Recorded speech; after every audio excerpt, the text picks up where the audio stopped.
Case 1. The Mastermind of Pittsylvania. Pittsylvania County, Virginia. It's the largest county in the state, a sprawling landscape of rolling hills, tobacco farms, and rural highways where the silence is heavy. It's a place where people value hard work and family loyalty. But in 2002, in a trailer on a lonely stretch of road, a plot was being hatched that would shatter that silence forever. Teresa Lewis wasn't a woman who fit the typical profile of a cold-blooded killer. She wasn't a violent drifter or a gang member. She was a 33-year-old grandmother, a woman who worked at a textile mill, a woman who had just married into a good family. But Teresa Lewis had a hunger that the simple life couldn't satisfy. She didn't want love. She wanted money. And she looked at her new husband, Julian Lewis, and his son, CJ, not as family, but as obstacles standing between her and a $250,000 life insurance payout. She didn't have the stomach to pull the trigger herself. She was too calculated for that. She was the architect. She needed laborers. Her plan was as sordid as it was brutal.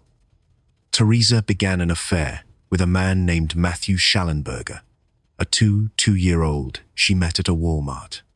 Matthew was young, impressionable, and eager to prove himself. Teresa manipulated him with sex and promises of a rich future.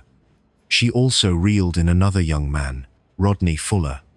She spun a web around these two, convincing them that killing her husband and stepson was the only way they could all be together and be rich. The date was set for the 30th of October 2002, the Halloween horror.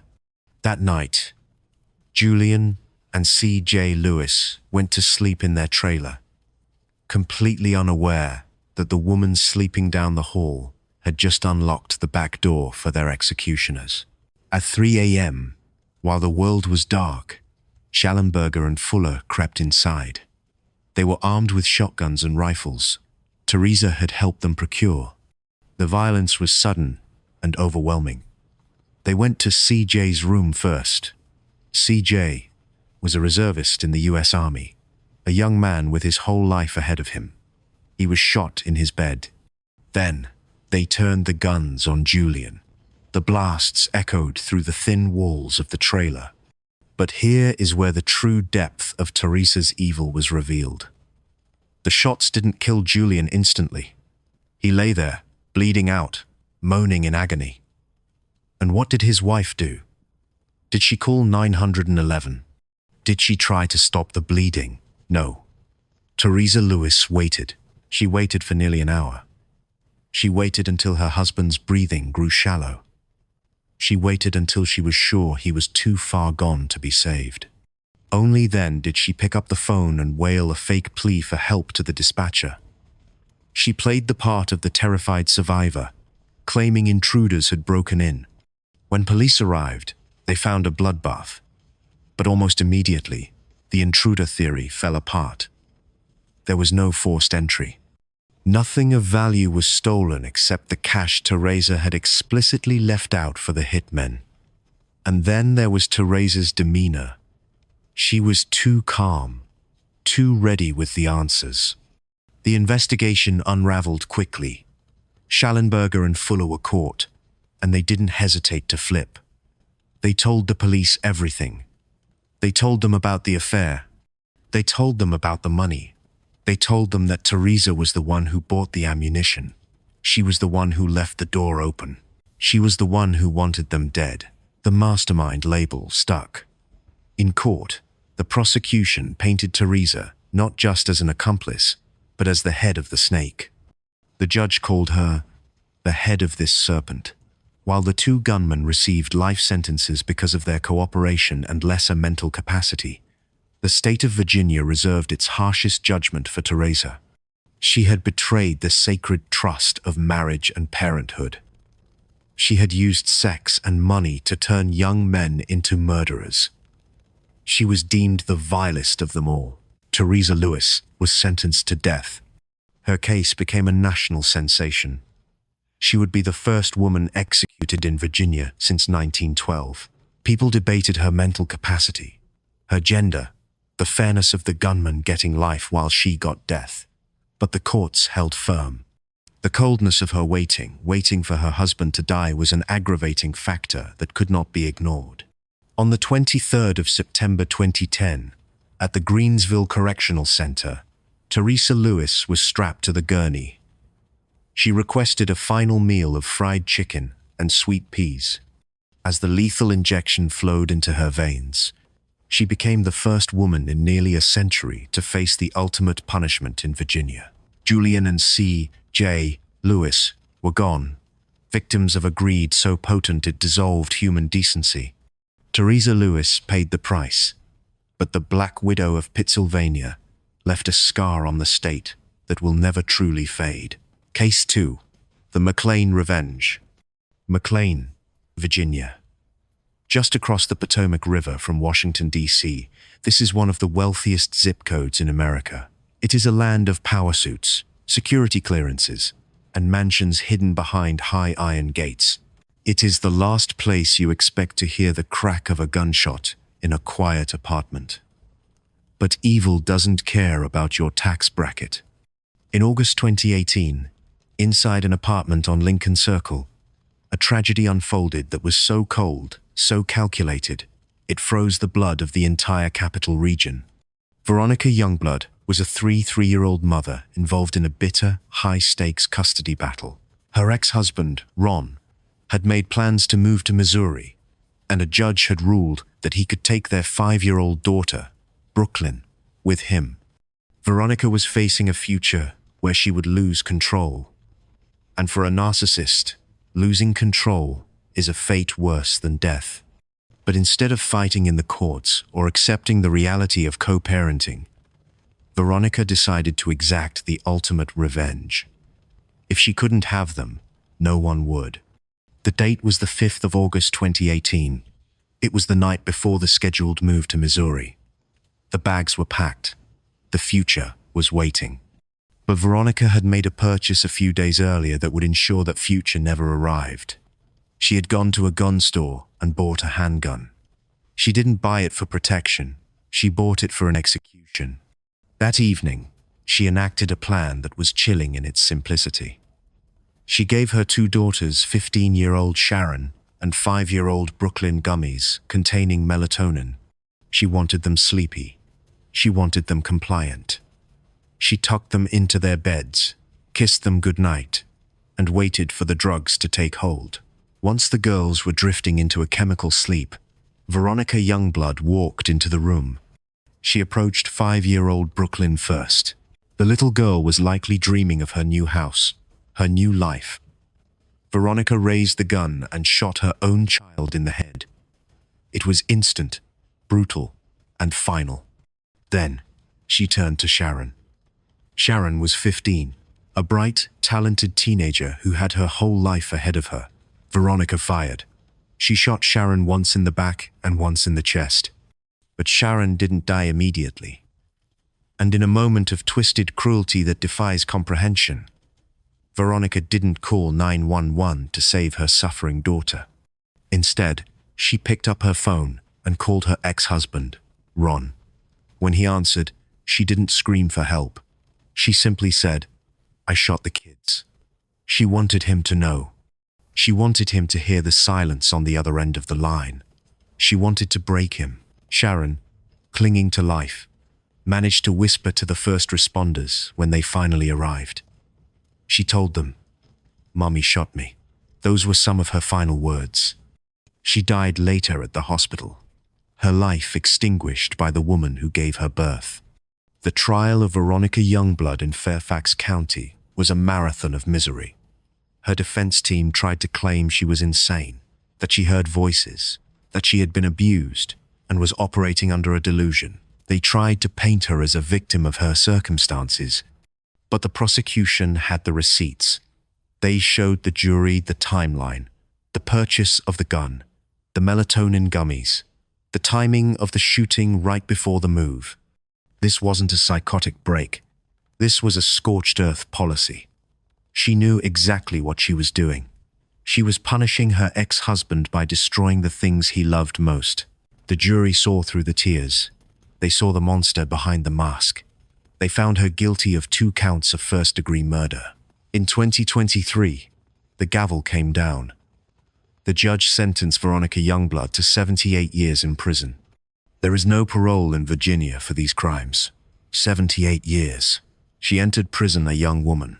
She will leave in a pine box.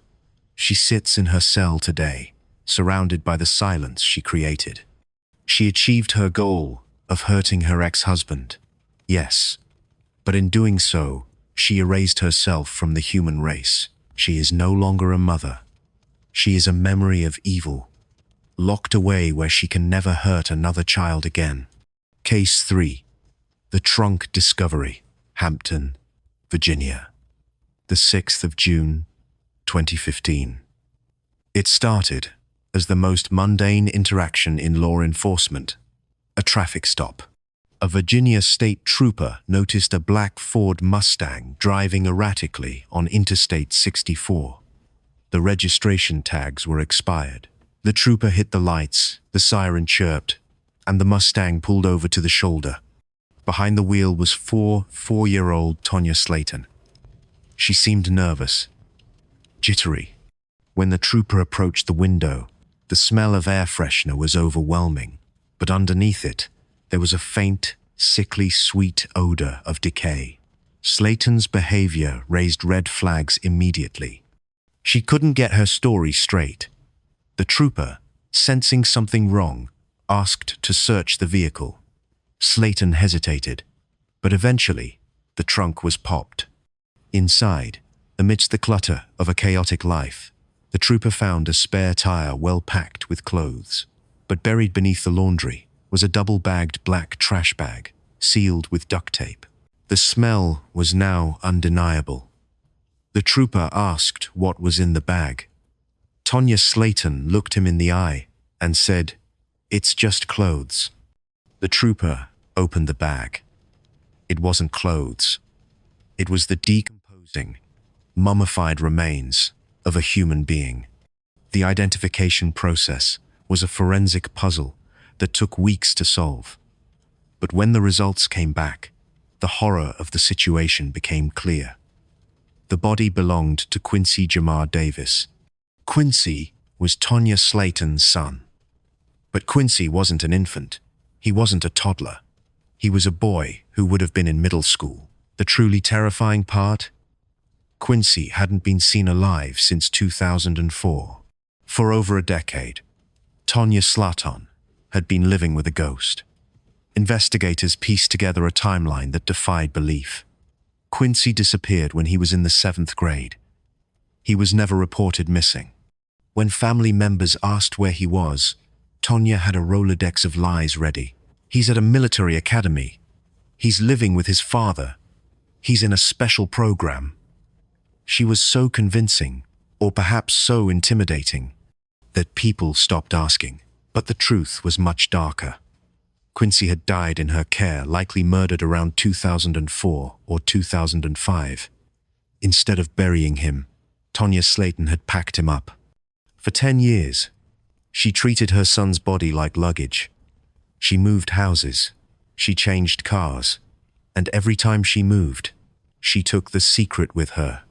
She drove around Virginia with her son's rotting corpse in the trunk of her car while she went grocery shopping, while she went on dates, while she lived a free life. The autopsy revealed the boy had suffered. While the exact cause of death was hard to pinpoint due to the advanced decomposition, his bones told a story of abuse. He had fractures. He had been malnourished. And ultimately, he had been discarded like garbage by the one person meant to protect him. The trial in Hampton was a spectacle of the grotesque. Slaton's defense tried to argue that Quincy had died of natural causes and she had just panicked. But the jury looked at the duct tape. They looked at the 10 years of lies. They looked at the car trunk. You don't keep a loved one in a trash bag for a decade because you're grieving. You do it because you're hiding a crime. Tonya Slaton was convicted of second-degree murder and concealment of a body. The judge was disgusted. He sentenced Tonya Slaton to 34 years in prison.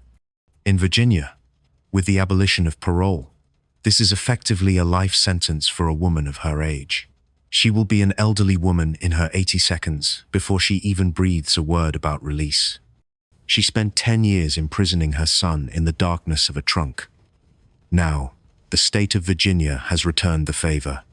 She sits in a cell, no longer able to run, no longer able to hide, forced to live with the memory of the boy she turned into baggage. Case 4. The Burned Evidence. Newport News, Virginia.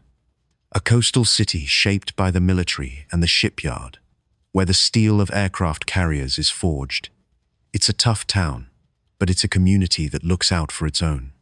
However, in the summer of 2012, a crime occurred in a quiet mobile home park that was so barbaric, it broke the hearts of even the most hardened shipyard workers. Alyssa Garcia was just 25 years old. To the outside world, she was a young mother trying to navigate life. But inside her trailer on Hudson Terrace, she was the conductor of a house of horrors. Her 7-month-old son, Malachi, was a helpless infant, entirely dependent on her for survival. But Malachi wasn't being raised. He was being erased. The abuse started long before the final, fatal night. Alyssa and her boyfriend were people with short fuses and zero empathy. Malachi cried, as babies do. But in that trailer, crying was treated as a capital offense. The neighbors later reported hearing sounds, thuds, screams, but no one knew the extent of the nightmare until it spilled out into the open. On the 20th of July, 2012, the abuse reached its terminal velocity. Malachi was beaten. The medical examiner would later detail injuries that were catastrophic: blunt force trauma to the head, a fractured skull, and massive internal bleeding. This wasn't an accidental drop. This was a beating delivered with rage. Malachi, just an infant, died in pain, surrounded by the giants who were supposed to love him. But killing him wasn't enough for Alyssa Garcia. Once Malachi was dead, the instinct for self-preservation kicked in. There was no call to 911, no attempt at CPR. Instead, Alyssa and her boyfriend decided to get rid of the evidence. They wrapped the baby's lifeless body in a blanket. They drove out of the city, heading towards York County, looking for a desolate spot.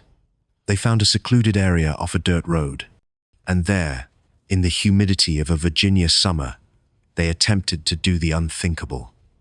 They set fire to the body of 7-month-old Malachi. They tried to incinerate him, to hide the bruises. They tried to burn him to ash, so that no one would know he had ever existed. But fire is unpredictable.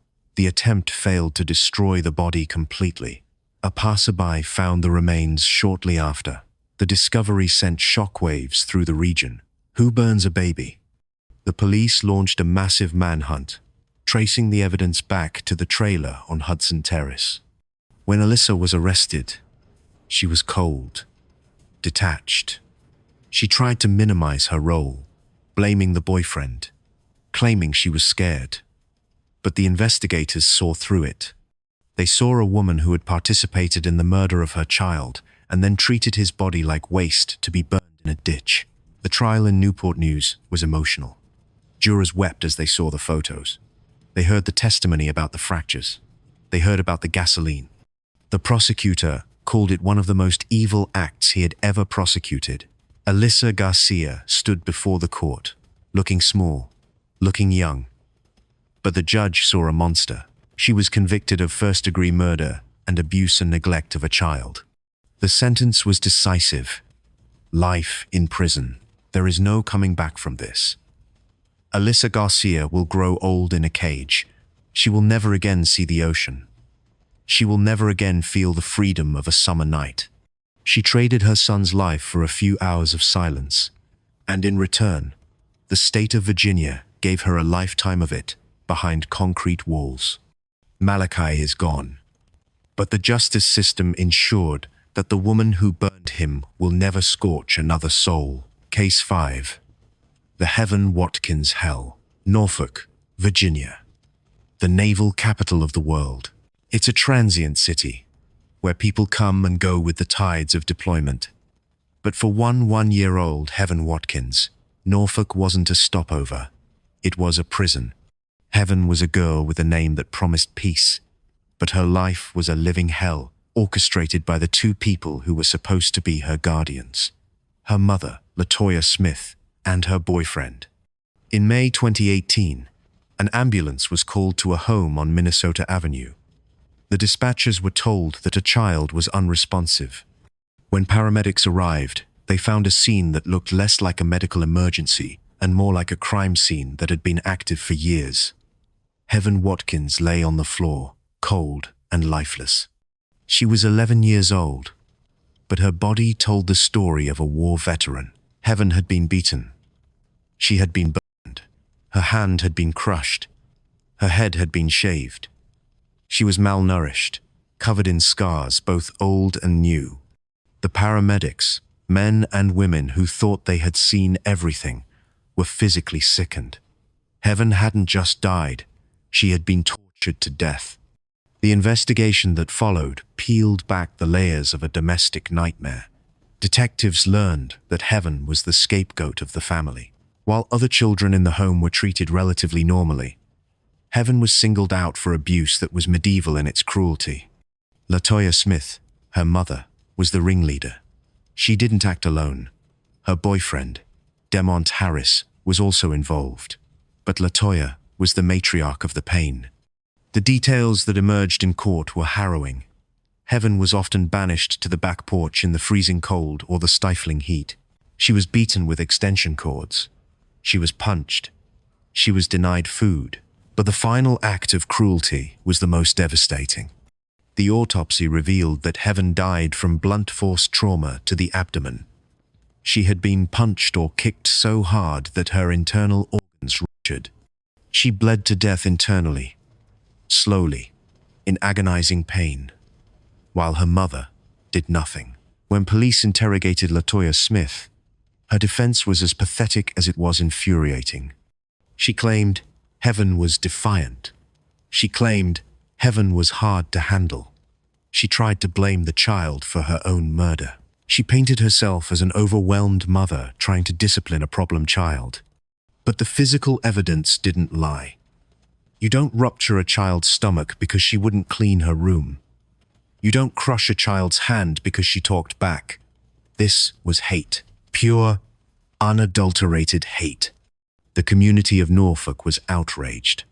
Justice for Heaven signs appeared on lawns. The case highlighted the cracks in the system, asking how a child could suffer this much without anyone intervening. In 2019, Tonya Smith stood trial. Faced with the overwhelming evidence of the torture she inflicted, she entered a plea deal. She pleaded guilty to second-degree murder and felony child abuse. The judge, looking at the photos of the battered one-year-old girl, sentenced Tonya Smith to 30 years in prison. While it wasn't a life sentence on paper, it was a sentence that ensured Tonya Smith would spend the prime of her life in a cage. She will wake up every day in a concrete cell, surrounded by women who know exactly what she did. In prison, child killers are the lowest of the low. Tonya Smith went from being a tyrant in her own home to being a pariah in the prison yard. Heaven Watkins was failed by everyone who was supposed to protect her. But in the end, the law did what it could. It took the monster off the streets. Heaven is buried now, free from the pain, free from the hunger, and free from the mother who turned her home into a house of horrors. Case 6. The Mule Skinner Murder. York County, Virginia, 2010. This is a region steeped in history, where the Yorktown battlefields whisper stories of revolution and the quiet marshes of Poquoson stretch out toward the Chesapeake Bay. It is a community of watermen, retirees, and people who have lived on the same land for generations. Melvin Bloomer was a fixture here.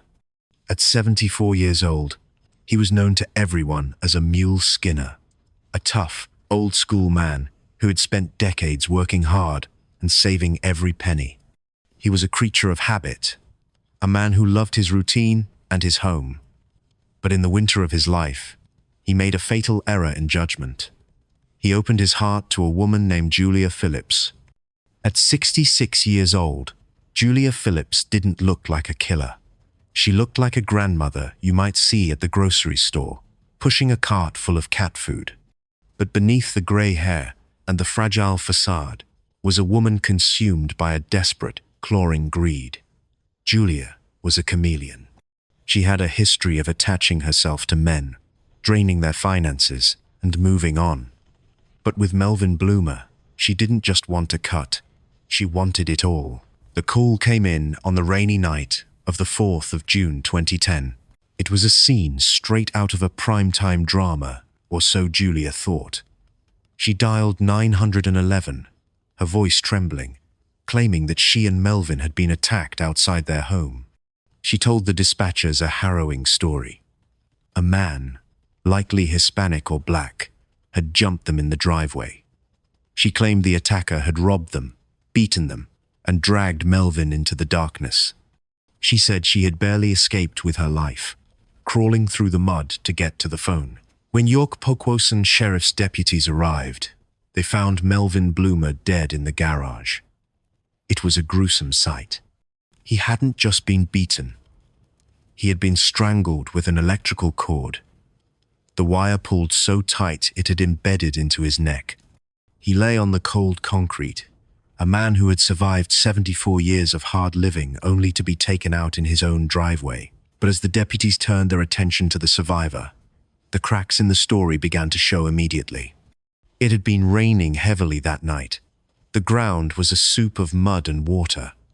Julia claimed she had been attacked, thrown to the ground, and forced to crawl for help. Yet, when investigators looked at her, her clothes were suspiciously clean. Her hair was dry. Her shoes weren't caked in mud. She looked like she had just stepped out of a salon, not a life or death struggle in a storm.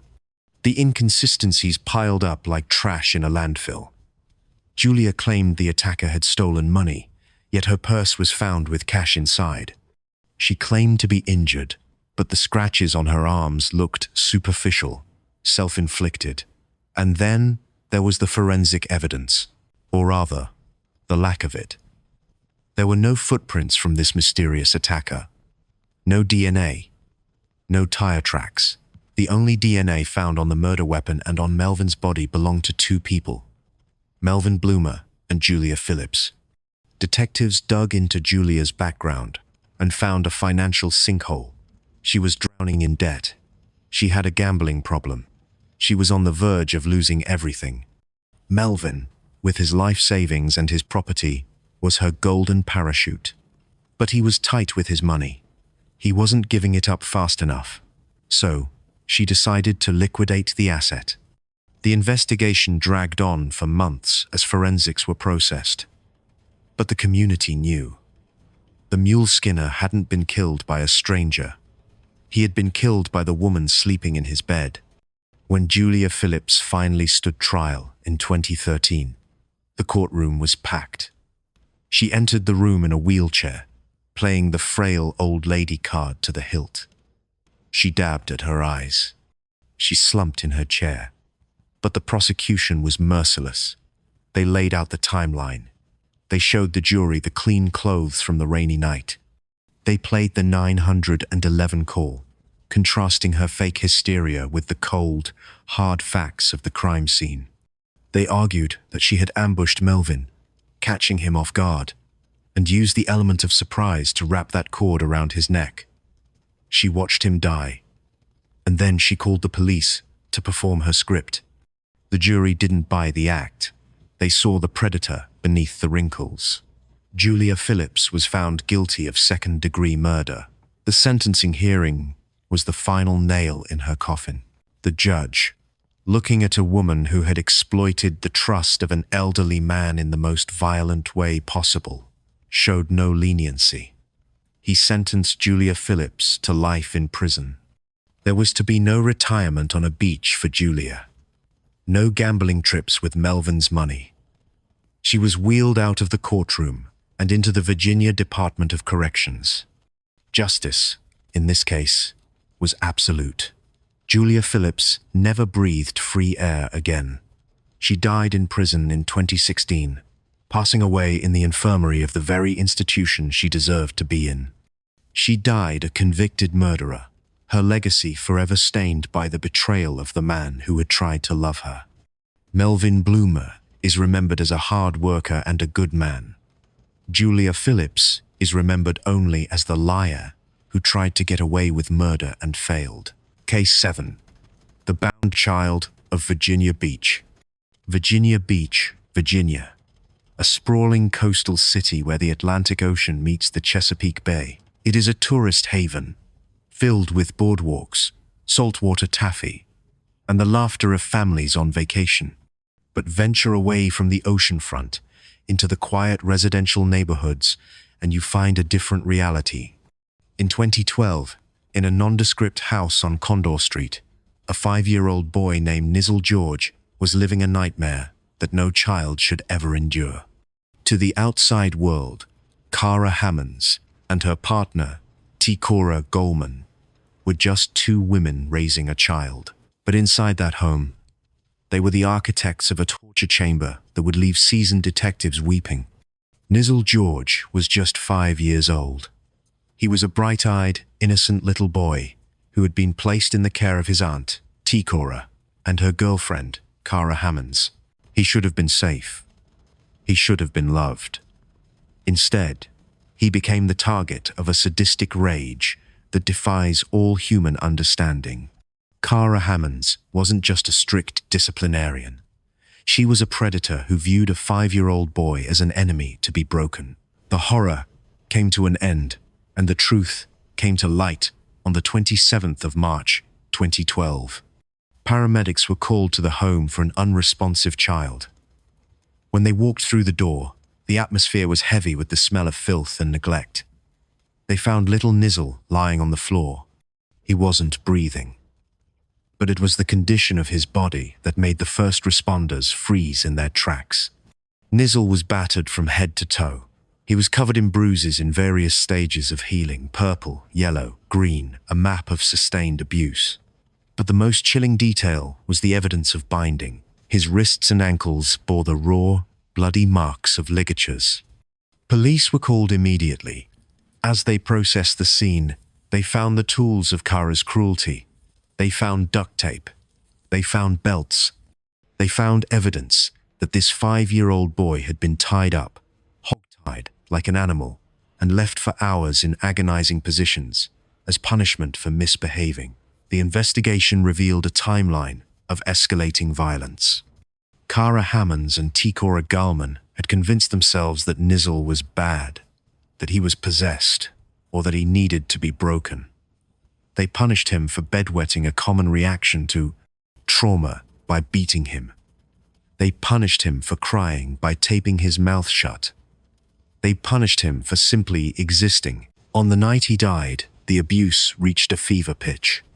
Cara Hammonds had beaten the child relentlessly. She had bound him, and then she had left him. The autopsy revealed that Nizzle died from blunt force trauma to the head and torso. He had been beaten so severely that his brain swelled and his internal organs failed.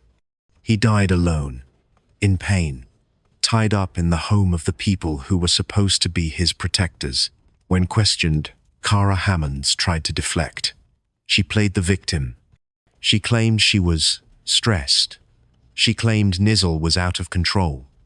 It is the classic refrain of the abuser: blame the victim, even when the victim is a helpless kindergartner. But the detectives saw the truth. They saw a woman who enjoyed the power she held over a helpless child. They saw a woman who had stripped Nizzle of his humanity day by day until there was nothing left to take but his life. The trial in 2013 was a gut-wrenching experience for everyone involved. The prosecution displayed the photos of Nizzle's injuries. They showed the duct tape. They played the tapes of the interrogations, where Cara's coldness was on full display. The jury sat in stunned silence. struggling to comprehend how anyone could do this to a boy who still watched cartoons. Cara Hammonds was convicted of first-degree murder and abuse and neglect of a child. The sentencing phase was where the gavel finally fell with the weight of justice. The judge, looking at a woman who had shown zero remorse for the torture of a child, sentenced Cara Hammonds to 35 years in prison. While it is technically not life without parole on the books for a woman in her 32nd, this is a sentence that consumes her entire future. She will spend her 30 seconds, 40 seconds, 50 seconds, and 60 seconds behind bars. She will miss the changing of the world.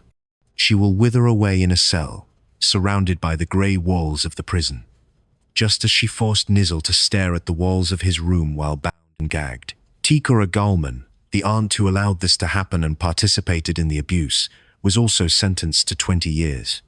Together, they stole Nizzle's future, but the justice system ensured they paid for it with their own. Cara Hammonds is now just a number in the Virginia Department of Corrections, a woman whose legacy is nothing but pain. Nizzle George is remembered by the community not as the bad child his killers claimed he was, but as the innocent angel who deserved a life he never got to live. Case 8. The House of Filth, Norfolk, Virginia.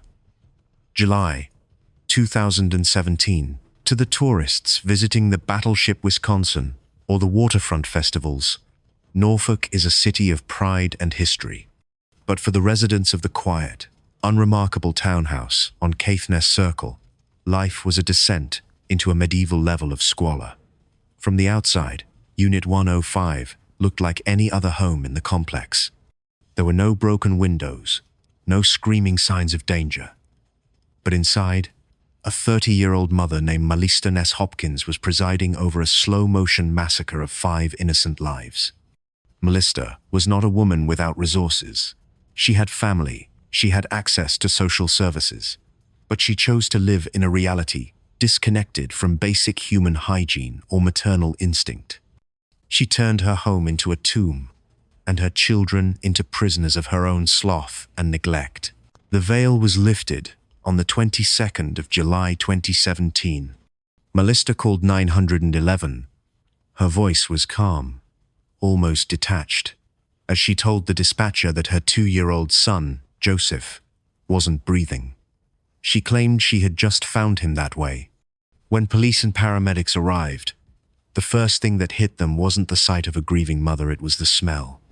It was a wall of stench, a toxic cocktail of ammonia, rotting garbage, stale urine, and feces. It was so powerful that seasoned officers gagged before they even crossed the threshold. When they stepped inside, they entered a world that defied comprehension. The floor was invisible, buried under layers of trash, discarded food, and filth.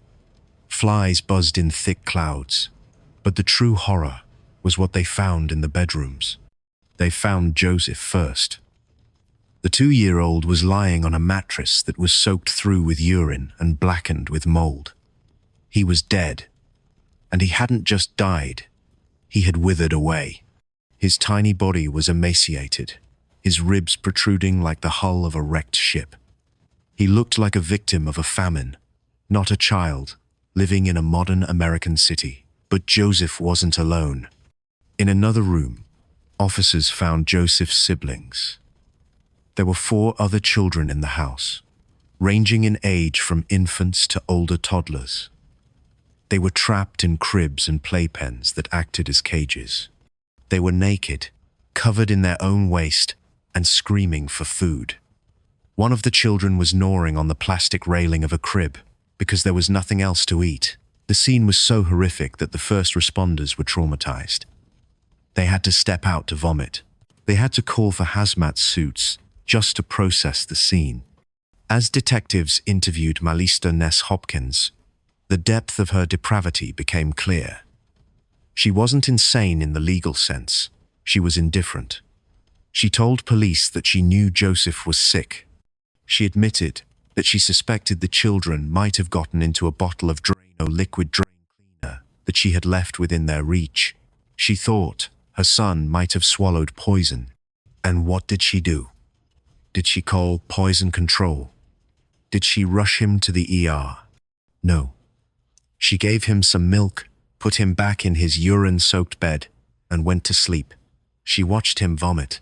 She watched him writhe in pain as the chemicals or the illness ravaged his little body. And she did nothing. She waited for him to die because dealing with him was too much of an inconvenience. The autopsy confirmed that Joseph died from a combination of dehydration, malnutrition, and the severe neglect that weakened his body to the point where it simply shut down. He died because his mother couldn't be bothered to give him a glass of water or a clean place to sleep. The community of Norfolk was sickened. How could a mother live in the house with her children rotting around her? Melissa's defense attorney tried to argue that she was overwhelmed, that she was a single mother struggling with depression. But the prosecution showed the photos. They showed the house of filth. They showed the Drano bottle. They argued that this wasn't depression. This was a criminal abdication of humanity. You don't let a child starve to death in a city full of food banks unless you simply do not care if they live or die. In 2018, Melissa Ness Hopkins faced the consequences. She pleaded guilty to second-degree murder and 4 counts of child neglect.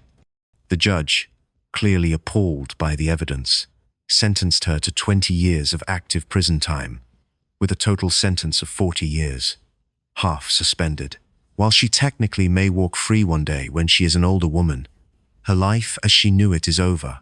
She will spend the next 2 decades in a prison cell that is, ironically, cleaner and more sanitary than the home she provided for her children. The surviving siblings were removed from the home and placed into foster care, where they had to be taught how to eat, how to speak, and how to trust adults again. Joseph didn't make it out. He is the eternal victim of the house of filth, a little boy who looked to his mother for comfort and found only poison and neglect. Case 9. The Bath County Betrayal. Bath County, Virginia. It is a place that feels like a secret kept by the mountains. Nestled high in the Alleghenies along the West Virginia border, it is a landscape of breathtaking beauty, steep ridges, deep hollows, and forests that stretch on for miles without a break. It is famous for the homestead, a luxury resort where presidents and royalty have soaked in the thermal springs for centuries. But strip away the manicured golf courses and the high society galas, and you find a different Bath County. You find a rugged, isolated community where the winters are harsh, the cell service is non-existent, and the nearest police station can feel like it's a world away. In this quiet corner of Appalachia, privacy is a currency, but in the winter of 2007, that privacy was shattered by a gunshot that echoed through the hills, signaling the end of a marriage and the beginning of a nightmare. Jamie Hill was a man of these mountains. He was hard-working, dependable, the kind of guy who could fix a truck or build a fence without breaking a sweat. He loved the land, and he loved his family. He shared his life with his wife, Amy Hill, in a home that should have been their sanctuary. To the few neighbors they had, they looked like a typical couple trying to make ends meet in a rural economy.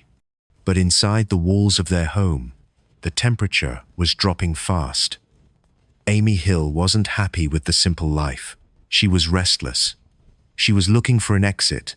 And in her warped mind, divorce was too complicated, too expensive, or perhaps just not final enough. She didn't just want to leave Jamie. She wanted to erase him. The conspiracy began not with a shout, but with a whisper. Amy had started an affair with a man named Ricky Mabe. In a small town like Hot Springs, affairs are dangerous. Everyone knows everyone's truck. Everyone knows who is parked where they shouldn't be. But Amy and Ricky were brazen. They fed off each other's grievances. They convinced themselves that they were the victims of their circumstances, and that Jamie Hill was the only thing standing in the way of their happily ever after. They began to plot. This wasn't a crime of passion where a fight got out of hand. This was a cold, calculated assassination strategy session. They discussed methods. They discussed timing. They discussed how to get away with it. They decided that Jamie had to die in his own home, the place where he felt safest. The date chosen was the 25th of April, 2007. The plan was brutal in its simplicity. They would stage a burglary. It's the oldest trick in the book, a cliché from 1,000 bad movies. But in the panic of the moment, they thought it would work. That morning, Jamie Hill was at home. He was likely going about his routine, perhaps getting ready for work, perhaps drinking his coffee. He had no idea that his wife had already signed his death warrant. Ricky Mabe, armed and ready, entered the picture. The details of the confrontation are stark. Jamie was shot. The blast of the shotgun shattered the morning silence. It wasn't a warning shot. It was a kill shot. Jamie fell in his own home, bleeding out on the floorboards he had walked across 1,000 times. But the burglary setup was sloppy. When police arrived, summoned after the deed was done, the scene didn't smell right. Seasoned investigators know what a robbery looks like. Drawers are pulled out. Valuables are missing. There is a sense of chaotic searching. But in the Hill residence, the chaos felt staged. It felt like someone had knocked over a lamp and said, "Good enough." And then there was Amy. The grieving widow act is the hardest role to play, especially when the audience is a group of Virginia State Police investigators who deal with liars for a living. Amy was distraught. Yes, she cried. She wailed. But her eyes were watching. She was checking to see if they were buying it. They weren't. The investigation quickly pivoted from a whodunit to a why she did it. In a rural county, digital footprints are harder to hide than physical ones. Police subpoenaed phone records. They looked at emails. They looked at text messages. And there, in the black and white text of a cell phone screen, was the anatomy of a murder.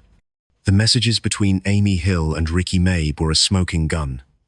They talked about the plan. They talked about their love. They talked about Jamie like he was a piece of furniture to be discarded. The timeline of the messages matched the timeline of the murder perfectly. When police brought Ricky Mabe in, the dominoes began to fall. The tough guy facade crumbled under the weight of a capital murder charge. The reality of the electric chair or life in prison has a way of loosening tongues. The conspiracy was laid bare. Amy was the mastermind. Ricky was the weapon. The community of Bath County was stunned. In a place where people leave their doors unlocked, the idea that a wife could plot to have her husband gunned down in his own living room was terrifying. It broke the unspoken trust of the mountain culture. Amy Hill stood trial in a courtroom that felt more like a town hall, given how small the community was. But the charges were big city serious. First-degree murder, conspiracy to commit murder, use of a firearm in the commission of a felony. The prosecution painted a picture of a woman who was purely selfish. She didn't kill Jamie because he was abusive. She didn't kill him because she was in danger. She killed him because she wanted a new boyfriend, and she didn't want the hassle of a divorce. She treated Jamie's life as an inconvenience to be removed. The defense tried to minimize her role, perhaps blaming Ricky, perhaps claiming she was manipulated. But the jury saw the texts. They saw the intent. Amy Hill was found guilty. The sentencing phase was a formality in terms of the outcome, but a heavy moment for the family of Jamie Hill. The judge sentenced Amy Hill to life in prison. There is no parole in Virginia. Life means you die in the care of the Department of Corrections. Amy Hill, a woman who craved freedom so much she was willing to kill for it, lost her freedom forever. She was sent to the Fluvanna Correctional Center for Women, a maximum security fortress far from the Green Mountains of Bath County.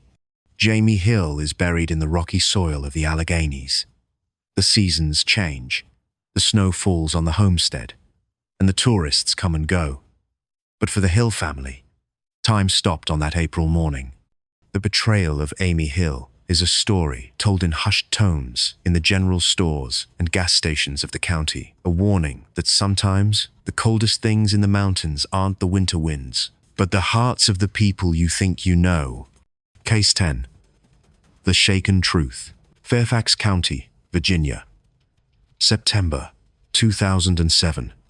To the outside world, Fairfax is the crown jewel of the DC suburbs.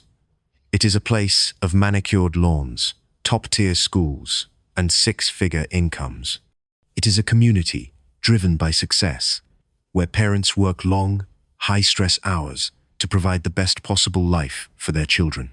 In this high-pressure ecosystem, the most valuable commodity is trust. You trust your neighbors, you trust the schools, and most importantly, you trust the people you hire to watch your children. Michelle Olson was one of those people. A 30-year-old mother herself, she operated a home daycare out of her townhouse in Centerville.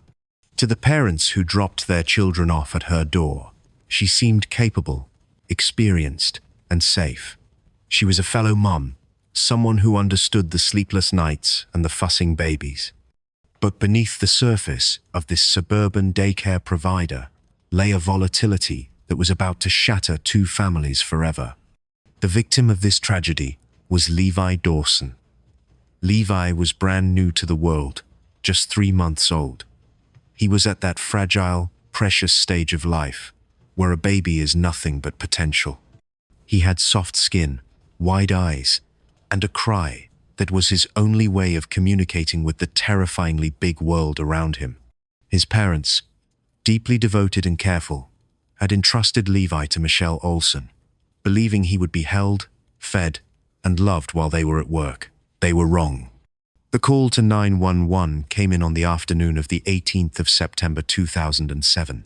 It was Michelle Olson on the line. Her voice was frantic, breathless.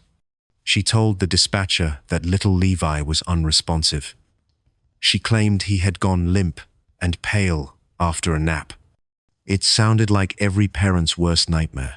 Sudden infant death syndrome, SIDS, or perhaps a tragic medical episode. Paramedics rushed to the townhouse.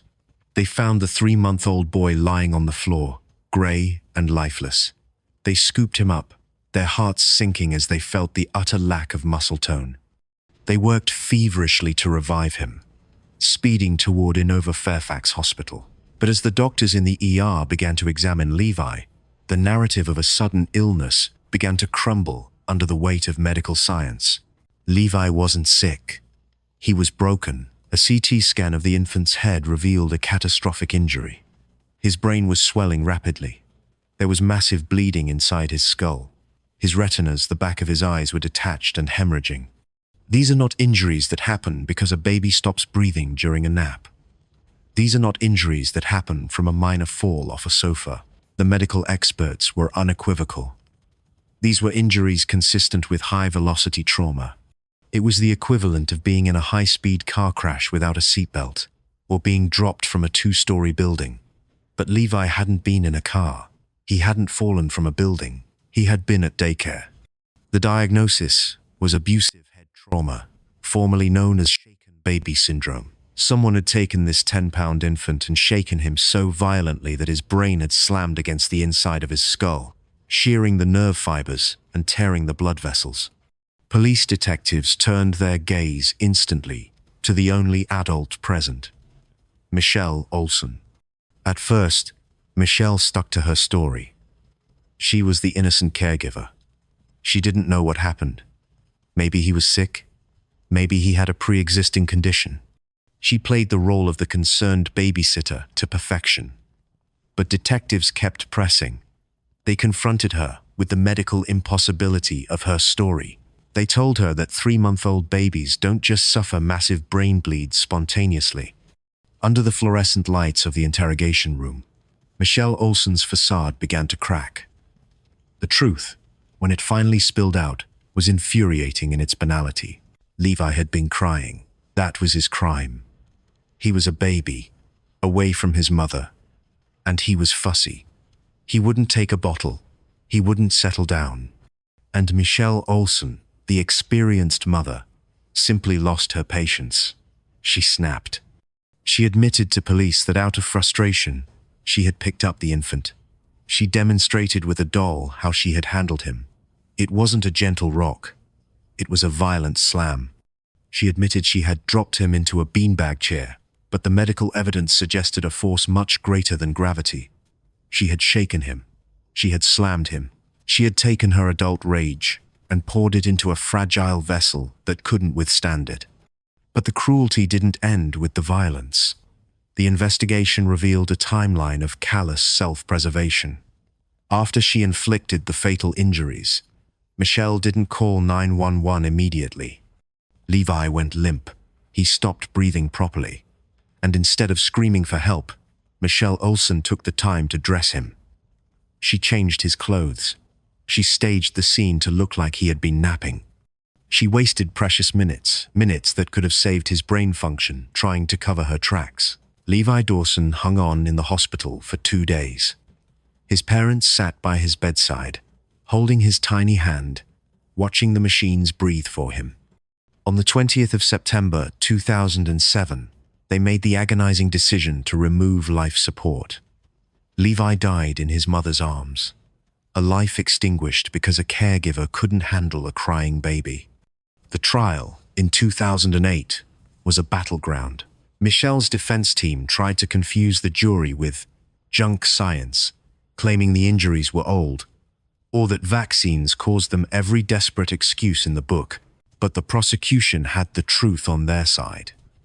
They had the autopsy. They had Michelle's own admissions of frustration. The jury found Michelle Olsen guilty of second-degree murder. The sentencing hearing was a tearful reckoning. Levi's parents spoke of the hole in their hearts that would never heal. They spoke of the trust they had placed in Michelle and how she had shattered it.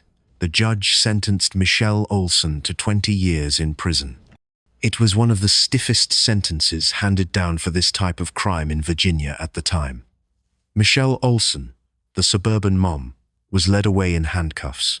She traded her comfortable townhouse for a cell in the Virginia Department of Corrections. She has spent the last decade and a half behind bars.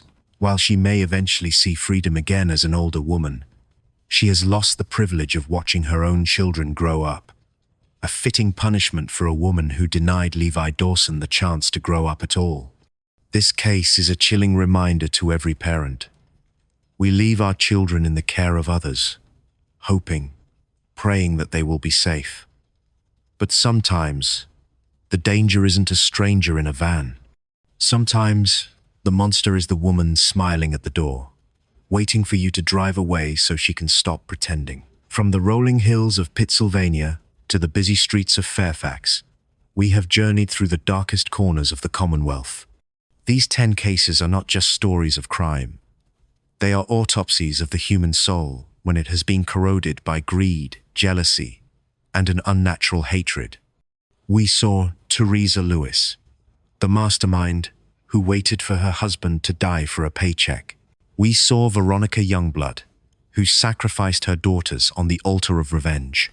We witnessed the horror of Tonya Slaton, who drove with her son's secret in her trunk for a decade, and the unimaginable cruelty of Cara Hammonds and Latoya Smith, who turned their homes into torture chambers. These women shared a title that is supposed to be sacred: mother, wife, caregiver. But they defiled that title. They looked into the eyes of the vulnerable, the children who needed them, the partners who trusted them, and they saw only obstacles to be removed. But there is one final sound that echoes louder than the gunshots, the screams, or the sirens. It is the sound of the gavel. Virginia's justice system is old, it is stern, and as we have seen, it is unforgiving. There is no parole here. There are no second chances for those who take life with such cold calculation. The women we profiled today are no longer mothers or wives. They are numbers.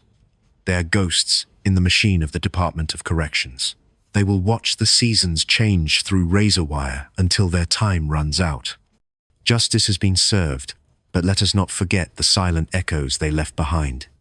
C, J, and Julian Lewis, Sharon and Brooklyn Youngblood, Quincy Jamar Davis, Malachi Garcia, Heaven Watkins, Melvin Bloomer, Nizzle George, Joseph Ness Hopkins, Jamie Hill, Levi Dawson. They are the reason we tell these stories. Not to glorify the darkness, but to ensure that the light of their memories is never fully extinguished. As long as we remember their names, the evil that took them can never truly win. Stay safe, lock your doors, and remember, sometimes the most dangerous people in the world are the ones who say, "I love you," the loudest.